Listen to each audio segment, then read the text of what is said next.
Aujourd'hui, je vais vous parler de Pierre de Taille et de Galindo qui est entraîné sur la piste de redoutables trafiquants de contrebandiers de pierres précieuses qui couvrent l'Europe et une partie du monde.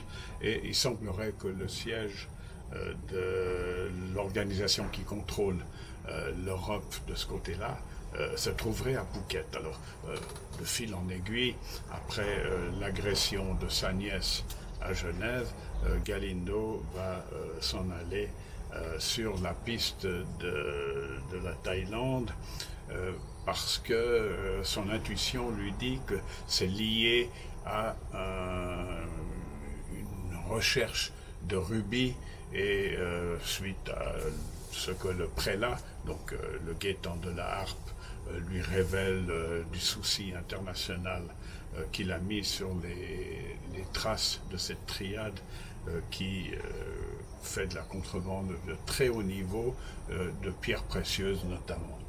Alors Galindo va avoir affaire à se battre contre un vieux chinois qui habite à Phuket, sur le bord d'un golfe, magnifique golfe d'ailleurs. C'est au sud de l'aéroport, à peu près 5 km, un peu plus, disons une vingtaine de kilomètres au sud de l'aéroport, sur la côte ouest de Phuket, où il y a relativement peu de monde. Il y a beaucoup de Soviétiques, de Russes et d'Ukrainiens qui ont acheté des biens. Mais c'est relativement calme, hein, sur une plage de 3 km. Eh bien, quand c'est plein, il y a 200 à 300 touristes, donc il n'y a pas de quoi se plaindre. Bref, mais ça c'est pour le côté agréable. Mais par contre, quand Galindo arrive là-bas, ben, il va devoir combattre cet homme, ce vieux chinois qui est immensément riche. Hein. Il possède, ou du moins à son nom, se trouvent des golfs, des hôtels, des journaux, des résidences hôtelières, des complexes touristiques, enfin c'est immense. Et il a un bras droit qui rappelle un peu le garde du corps de Goldfinger, le chauffeur de Goldfinger, qui d'un chapeau avait décapité une statue sur un terrain de golf vénérable près de Londres.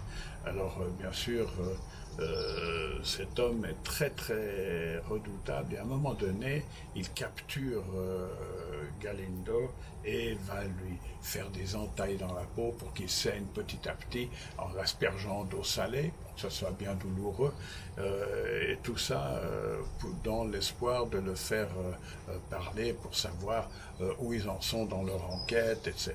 Enfin bref, tous ces détails, eh bien, se passent aussi bien à Bangkok, à Phuket, à Chiang Mai, Shanghai et à Chantaburi. Chantaburi, c'est le siège, ou un des sièges thaïlandais où se pratique le commerce des pierres précieuses. Et on attend justement un arrivage de rubis dérobé par une jeune fille, une jeune birmane, ravissante comme un cœur, qui va d'ailleurs finir avec dans les bras de l'enseignant de Genève qui avait surpris Maribel, enfin dans cet épisode qui avait été le déclencheur de toute cette affaire. Alors ils se retrouvent tous à Chantaburi et ben, pour la suite il faudra vous procurer le livre, il y en a encore et puis sinon eh bien, on s'occupera de faire une réédition. Merci. Alors je vous rappelle quand même que Fatralitas, qui est le livre dans lequel se trouve l'histoire Pierre de Taille, est un volume qui comprend 3 histoires.